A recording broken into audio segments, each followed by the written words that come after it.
Hello ma'am. हाँ ma'am, मुझे ये पूछना था कि 2 PDF भेजनी है आपको, एक ही भेजनी है? किसकी? मैम जो आपने जो ऊपर वाला मैसेज है जिसमें आपने नंबरिंग कर रखी है, तो वो 12 अलग PDF में आएगी और नीचे वो फाइनेंशियल वाला अलग आएगा। You are okay muted. Guys, welcome to another blog. तो ये फॉर्म नहीं चाहिए। मैं थोड़ा सा लेट हूँ क्योंकि मैं 1294 बहुत बिजी था। मैंने आपको शुरू से सब कुछ नहीं दिखाया, बट मैं आपको भी थोड़ा सा ब्रीफ करता हूँ मैं कर क्या रहा हूँ। एंड एज आई प्रॉमिस, मेरा जो भी बाहर जाने का प्रोसेस होगा और छोटी से छोटी चीज़ मैं सारी दिखाऊंगा जितनी हो सकेगी। तो अभी मैं अपना वीज़ा लॉन्च करवा रहा था IDP के थ्रू, मतलब मेनली मोस्टली जो एक मिनट मुझे बोलना है।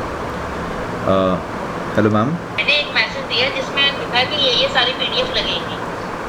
हाँ जो इसको क्वेश्चन है? हाँ नहीं क्वेश्चन नहीं। अब आता है मर्ज पे। हाँ मर्ज में यही डॉक्यूमेंट मर्ज होने हैं जो लिखे हैं। हाँ मैम, वो जो 12 नंबर है, मतलब ये सब कुछ एक ही PDF में आएगा। एक मिनट गाइज, मैं आपको बताता हूँ। मेरे को अभी लिटरली यहाँ पर बहुत ज़्यादा हेडेक हो रहा है। कभी यहाँ से PDF मर्ज करना है, कभी वो वाला PDF मर्ज करना है एंड देन सेंड करना है। बहुत इट्स वेरी टफ। जैसे ही मेरे को मौका मिलेगा बात करने का, मैं आ रहा हूँ वापस। ओके, सो बेसिकली अगर मैं आपको बताऊं कि मैं कर क्या रहा हूँ, मैं जितने भी सारे डॉक्यूमेंट्स थे जो भी IDP ने मांगे थे फॉर द वीज़ा एप्लीकेशन, मैं वो सारे अभी रिफ़ाइन कर रहा था। एंड उन्होंने बोला था कि सारे PDF को मतलब मर्ज करके भेजना है उनको। तो बेसिकली PDF तो अभी आपको क्या क्या बताऊँ, डॉक्यूमेंट बहुत सारे हैं जो देने हैं। बट बेसिकली मैं अभी जैसे जैसे वो कह रहे हैं कौन से PDF मर्ज करने हैं, कौन से फॉर्म्स मर्ज करने हैं, मतलब बेसिकली उन वीज़ा वालों को सारे चीज़ें मर्ज फॉर्म में PDF में चाहिए रहती हैं।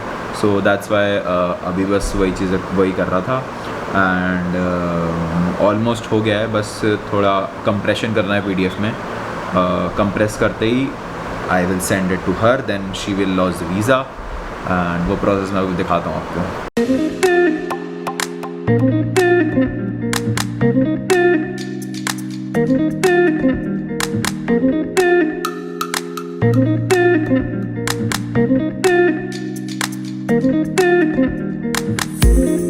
मुझे इतनी तेज़ भूख लगी है लिटरली, अभी तक शायद आधा प्रोसेस भी नहीं हुआ है। अभी तो सिर्फ डॉक्यूमेंट ही मैंने सारे अरेंज करे हैं, मतलब अरेंज एज इन मर्ज करके ना ऑर्गेनाइज करें। अभी तक तो सिर्फ अभी तो सारे फॉर्म अभी भरने हैं।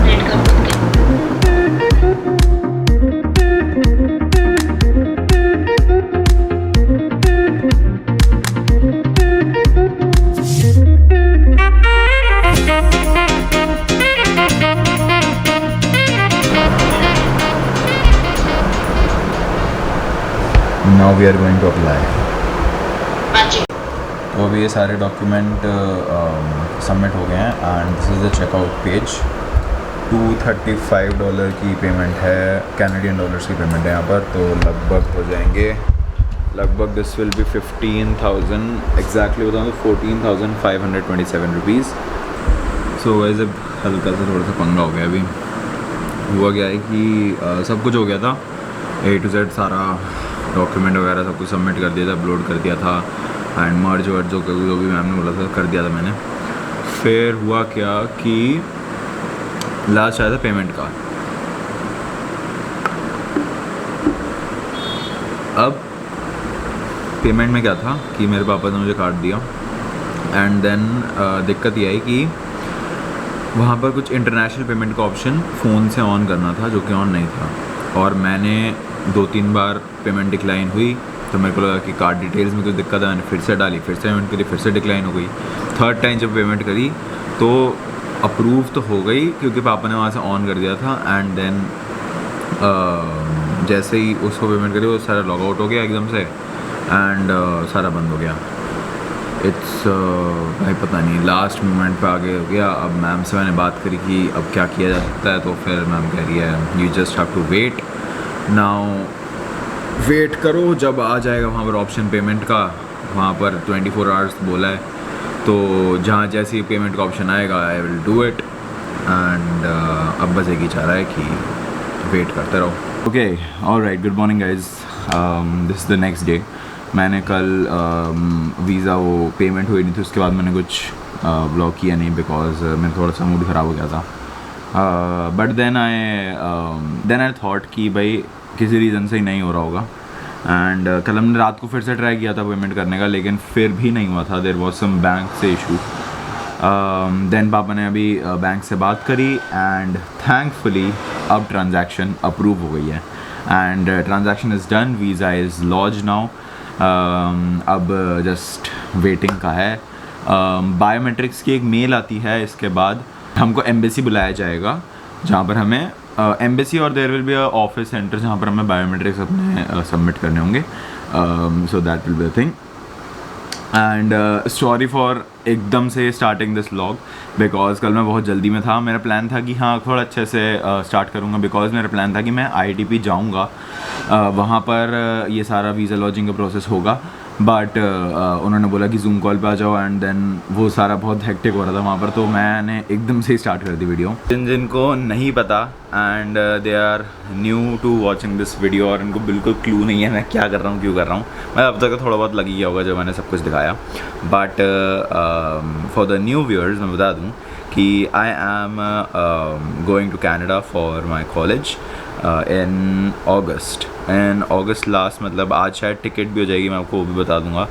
सो या बट इस व्लॉग को मैं थोड़ा सा लाइक कन्फाइंड रखूँगा to the visa thing. I have decided कि मैं अभी से लेकर जो मतलब ये वीज़ा वगैरह का शुरू हुआ है देन अगस्त तक, देन कनाडा में भी मैं व्लॉग करूँगा। धीरे धीरे क्वालिटी इंप्रूव होगी व्लॉग्स की, मतलब क्वालिटी एज इन अभी तो मतलब कैमरा क्वालिटी नहीं, कैमरा तो मैं नया भी लेने वाला हूँ अभी, ये वाला मैं सेल कर दूँगा। बट कैमरा क्वालिटी नहीं, मतलब व्लॉगिंग क्वालिटी, वो व्लॉगिंग का मतलब जो भी है जैसे मतलब समझ जाओ यार, ठीक है। तो वो भी मैं करूँगा एंड बहुत कुछ है अभी तो आगे। अब जिससे वीज़ा लॉन्च हुआ है अभी बहुत कुछ है, बहुत कुछ अनलिमिटेड चीज़ें हैं तो वो सब कुछ आपको दिखाऊँगा। बट या आई हैव डिसाइडेड कि अब मैं स्टार्ट करूँगा सारा, वहाँ पर भी जो चीज़ें होंगी वहाँ पर तो और चीज़ें दिखाने को वो सारी दिखाऊँगा कनाडा में। एंड यहाँ पर जितनी मेरी तैयारी होगी, जैसे जैसे तैयारी होती रहेगी वो सब भी आपको दिखाऊंगा ताकि आपको भी कुछ हेल्प हो जाए। जिसको जाना है, जो अभी स्कूल में है, 11th में है, 12th में है, उनको अगर आगे जाना है तो कैसे होता है तो वो सब आपको दिखा दूँगा। ऑल्सो मेरा ये जो डिसीजन था कनाडा जाने का, दिस वॉज मैंने ये लिया था 2021 में लिया था एंड तब से ही मैंने तैयारी सारी स्टार्ट कर दी थी। Like you know passport renew करवाना, फिर घर वालों को थोड़ा सा बताना कि हाँ ऐसे ऐसे है, ऐसे ऐसे जाना है, ये कोर्स है। सो फॉर द कोर्स मैं कौन सा कोर्स कर रहा हूँ, आई एम डूइंग फोटोग्राफी वहीं पर ही and it's a 2 year course. But देखते हैं आगे मैं उसको कंटिन्यू भी करूँगा। 2 year कोर्स के बाद then there is a work co-op programme होता है वहाँ पर। देन मतलब कि आपका जो कोर्स में इंक्लूडेड होता है, मतलब आपको वो कोऑप प्रोग्राम, मतलब आपको जो वर्क होता है, वो जॉब होती है, वो लेनी पड़ती है, वो करनी पड़ती है, तभी आपका जो ये प्रोग्राम होता है वो कंप्लीट होता है। सो 2 year के बाद वो एक जॉब लगेगी एंड उस जॉब को कंप्लीट करना पड़ेगा। Then the course will be completed. उसके बाद मैं कंटिन्यू करूँगा उसको 2 years और बैचलर्स के लिए किसी यूनिवर्सिटी में, देन मास्टर्स। मैं देखते हैं, अभी तो ये सब मैंने प्लान कर रखा है but God knows how it goes there. And बाकी मैं ये चीज़ नहीं बताऊँगा यहाँ पर कि किसी को भी कि मेरे कितने पैसे लग रहे हैं इन सब चीज़ों में एंड टोटल कॉस्ट क्या बैठ रहा है, मैं उतना डिस्क्लोज़ नहीं करूँगा। क्या पता कनाडा जाके जब सब कुछ हो जाए, थोड़ा सेटल होने लगूँ, तब मैं बता दूँ। या ऑल्सो नाउ अब नेक्स्ट स्टेप क्या है, वीज़ा लॉन्च हो गया है, एवरीथिंग इज़ डन। अभी तक मेरा क्या क्या प्रोसेस था, पहले मैंने आइल्स दिया। आइल्स इज़ मैंडेटरी, आपको 6 बैंड एंड अबव चाहिए रहता है, मेरे 7 बैंड आए थे एंड आइल्स दिया मैंने पिछले साल। देन हमारा था आइल्स देने के बाद था स्कूल से प्रेडिक्टिव मार्कशीट लेना एंड देन कॉलेज में अप्लाई करना। मैंने 3-4 कॉलेजेस और यूनिवर्सिटीज़ में अप्लाई किए थे। हम्बर college was the most affordable and मतलब मेरा उसमें एक्सेप्टेंस भी आ गया था। सो हमने उसमें गए, हम फिर उसको एक्सेप्ट किया। वहाँ पर आपको ऑफ़र लेटर मिलता है, ऑफ़र लेटर को एक्सेप्ट करना होता है। देन ऑफ़र लेटर एक्सेप्ट करने के बाद आपको ट्यूशन फ़ी पेमेंट करनी होती है। Tuition fee 1 year tuition fee की पेमेंट करनी होती है। जैसे आपकी 1 year ट्यूशन फ़ी पेमेंट हो जाती है देन आपको वीज़ा का चेकलिस्ट मिलता है, वीज़ा में क्या क्या डॉक्यूमेंट्स लगेंगे, वो सारे वीज़ा के डॉक्यूमेंट्स आपको लेने होते हैं एंड देन आपको वो करवाना होता है, क्या बोलते हैं, सारे वीज़ा के डॉक्यूमेंट्स तैयार करना होता है। एंड ट्रस्ट में बहुत सारे डॉक्यूमेंट्स हैं, मैं बताने में बैठूंगा नहीं, बहुत सारे डॉक्यूमेंट्स हैं वो सारे। तो वो सारे डॉक्यूमेंट्स अरेंज करो एंड देन आपको IDB को बताना होगा कि अरेंज हो गए हैं। Then they will arrange a Zoom call, जिसके ऊपर जैसे कल मैंने वीज़ा लॉन्च किया। एंड ऑल्सो एक इम्पॉर्टेंट थिंग, आपको मेडिकल भी करवाना होता है अपना। मेडिकल की जो डिटेल्स होती हैं जहाँ पर भी करवाना होता है वो कनाडा की वेबसाइट पे होता है। उनकी एक वेबसाइट है IRCC, तो वहीं से आप सारा मतलब वो मिल जाता है एड्रेस कि कहाँ से आपको मेडिकल करवाना है। एंड उसका कॉस्ट पड़ता है 6000 रुपीज़ कनाडा के लिए। एंड अलग अलग कंट्रीज़ का अलग अलग कॉस्ट होता है। That's all for this vlog and meet you in the next one. Thank you for watching, bye.